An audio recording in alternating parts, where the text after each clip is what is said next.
एक बड़ी खबर आपको बता दें, भारत का मोस्ट वांटेड आतंकी मारा गया है। जी हां, ये बड़ी खबर पाकिस्तान के सिंध प्रांत से सामने आई है। आपको बता दें, सैफुल्लाह खालिद जो कि आईएसआई और लश्कर-ए-तैयबा का सबसे बड़ा आतंकी था, जिसको अज्ञात लोगों ने बंदूक से गोली मारकर वो आतंकी का खात्मा कर दिया। ये बड़ी खबर पाकिस्तान से आपको बता दें। ज्यादा जानकारी के लिए मेरे साथ है editor in chief Neeraj Sharma.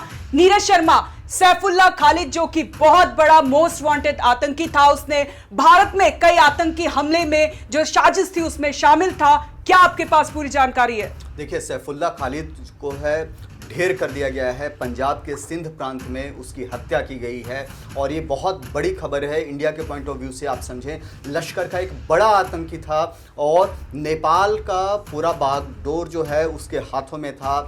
लश्कर के जो अलग अलग आतंकी मॉड्यूल हैं उनमें से एक बड़ा चेहरा अबू सैफुल्लाह खालिद था। ये जो तस्वीर जो आप देख रहे हैं साक्षी, ये वही आतंकी है अबू सैफुल्लाह खालिद, इसका पूरा नाम है। हालांकि इसे अलग अलग नामों से भी जाना जाता है, हम उस पर चर्चा करेंगे।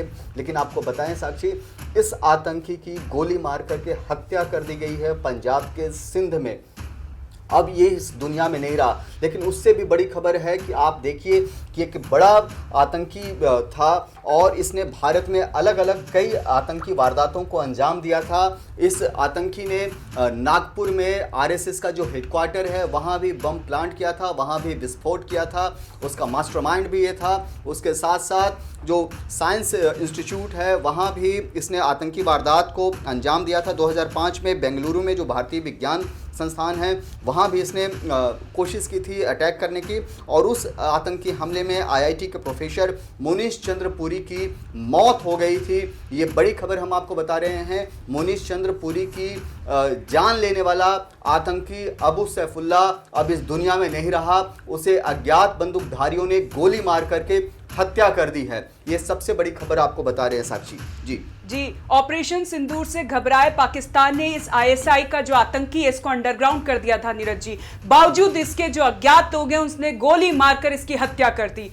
क्या कहना है आपका? देखिए, लश्कर का ये टॉप कमांडर था और ऑपरेशन सिंदूर के बाद से चाहे वो हाफिज सईद हो, चाहे वो तलहा सईद हो, चाहे कोई दूसरा आतंकी हो, सबकी सुरक्षा को पाकिस्तान में बढ़ा दिया गया है। आतंकी हाफिज सईद को 4 लेयर की सिक्योरिटी दी जा रही है। आप समझिए कि किसी कैबिनेट मिनिस्टर से ज़्यादा सिक्योरिटी जो है पाकिस्तान में उस आतंकी को दी जा रही है।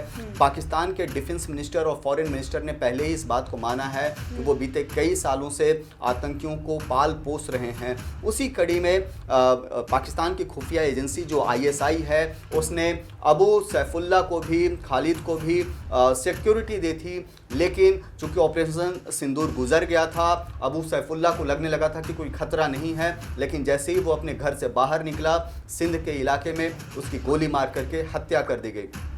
आपको बता दें साक्षी एक बात कि अबू सैफुल्लाह कई अलग अलग नामों से भी जाना जाता था। इसके कई नाम हैं। हर साजिश में उसका नाम बदल जाता था। बिल्कुल, कभी विनोद कुमार होता था तो कभी कोई और नाम देता था। और क्या नाम है आपके पास? जी हाँ, 2006 में जो हमने आपको बताया कि ये आरएसएस मुख्यालय पर हुए आतंकी हमले का मास्टरमाइंड था। साल 2000 की शुरुआत में वो नेपाल से लश्कर-ए-तैयबा के आतंकी गतिविधियों को संचालित करता था और उसका नाम गाजी, विनोद कुमार, मोहम्मद सलीम, रजाउल्लाह, सैफुल्लाह, इस तरह के अलग अलग नामों से उसको जाना जाता था। लेकिन फिलहाल अज्ञात बंदूकधारियों ने उसकी हत्या कर दी है और अब वो अपने 72 हुरों के पास पहुंच चुका है, जहन्नुम में पहुंच चुका है। उसको जहन्नुम में भेज दिया गया है। जी नीरज जी, जो उसका पूरा सरगना है, जो उसका पूरी कंपनी चलाता था, ये आपको बता दें नीरज जी, खबर ये भी है कि पाकिस्तान में रहकर वो आईएसआई में जो लोग होते उनकी भर्ती करने का काम कर रहा था। वो बेसिकली क्या करता था साक्षी, वो रिक्रूटमेंट देखता था। वो जितने भी आतंकी हैं, किन आतंकियों को रखना है, किन को नहीं रखना है, किन का बॉडी लैंग्वेज कैसा है, वो सारा चीज़ वो उसके कंधे पर था, वो दारमोदार था। लेकिन प्रधानमंत्री नरेंद्र मोदी ने पहले ही इस बात को कह दिया था कि सभी आतंकियों को मिट्टी में मिला दिया जाएगा। अभी आपने ऑपरेशन सिंदूर देखा जिसमें 100 से ज्यादा आतंकवादी मारे गए, और अब सैफुल्लाह से पहले हाफिज सईद पर भी अटैक हुआ था, लेकिन हालांकि उस अटैक में वो बाल बच गया था। लेकिन सैफुल्लाह बच नहीं पाया, गोली मार करके उसकी हत्या कर दी गई। साक्षी एक बात बताएं आपको, कि इसके हत्या के बाद से पूरे पाकिस्तान में खलबली मच गई। और ये कितना बड़ा टेररिस्ट था, इस बात का अंदाज़ा आप इससे लगा सकते हैं कि जब इसके अंतिम जनाजा जब इसका निकाला गया तो अब ये पाकिस्तानी झंडे में इसके शव को रखा गया। ये बहुत इंपॉर्टेंट है। जितने भी बड़े टॉप के आतंकी हैं पाकिस्तान में, उनके साथ कहीं ना कहीं पाकिस्तान की जो फोर्स है, जो आर्मी है, उनको उसी तरह की शहादत दिखाने की कोशिश की जाती है। और पाकिस्तानी झंडे के साथ साथ उसके अंतिम जनाजे में लश्कर तैयबा के कई सारे आतंकी भी शामिल हुए हैं। जो एनओजी को जो जानकारी मिली है, कई सारे आतंकी जो हैं उसमें शामिल हुए हैं। भारत विरोधी नारे लगाए गए हैं और सैफुल्लाह की मौत का बदला लेने की भी नारेबाजी की गई है। हालांकि इस नारेबाजी से कोई असर नहीं होना, वो अपने लोकल आवाम को भड़काना चाहते हैं, वो उस लायक ही उसको रखना चाहते हैं ताकि वो बस आतंकी ही बन सके, कुछ नया दुनिया वो नहीं देखना चाहते हैं। लेकिन सैफुल्लाह की मौत एक बड़ी कामयाबी है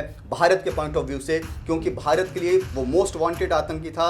2006 और 2005 के हमले के लिए भारत सरकार उसकी तलाश कर रही थी। साथ ही साथ वो नेपाल चैप्टर देखता था लश्कर का, इसलिए भी उस पॉइंट ऑफ व्यू से भी आप देखें तो भारत के लिए एक बड़ी कामयाबी। जी नीरज जी, मेरा आखिरी सवाल ये रहेगा, जो ये सैफुल्लाह खालिद था, ये सिर्फ पाकिस्तान में रहकर ही नहीं ये साजिशों को अंजाम करता था, ये नेपाल में रहकर भी नेपाल के रास्ते अपने लोगों को ये भारत में भेजता था और आतंकी घटना को अंजाम देता था। तो कैसे जो ये लोग होते हैं पाकिस्तान के, जो ये आतंकी हैं, नेपाल में रह रहे हैं और कैसे किस तरह से ये भारत में एंट्री करते हैं, क्या इनका पूरा ये स्ट्रेटेजी है?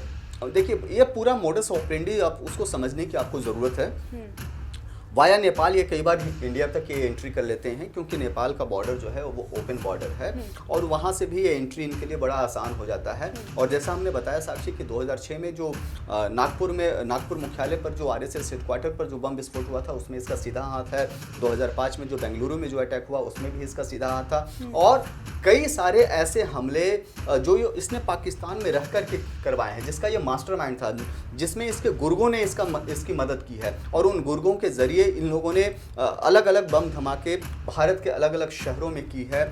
लेकिन फिलहाल अंत भला तो सब भला कह सकते हैं, आखिरकार सैफुल्लाह खालिद मारा गिरा। जी नीरज जी, बहुत बहुत धन्यवाद आपका। तो आपको बता दें ये बड़ी खबर, आतंकी सैफुल्लाह खालिद को मार दिया गया है। जी हाँ, आपको बता दें जो अज्ञात लोग हैं उन्होंने गोली मारकर उसका खात्मा कर दिया है। आपको बता दें जो तस्वीरें सामने आई है, इसका जनाजा जब निकाला गया, पाकिस्तान के झंडे में लिपटा हुआ ये आतंकी था और इसके हर कोई जो गुरके के लोग थे, हर कोई एक एक कर इसके जनाजे की नमाज पढ़ता है और इसको अंतिम विदाई देता है। और इसमें पाकिस्तान के सेना के लोग भी मौजूद होते हैं, जिससे साफ हो गया कि पाकिस्तान हर वक्त आतंकी का सपोर्टिव है। तो ज्यादा जानकारी के लिए आप देखते रहे one nation one group news.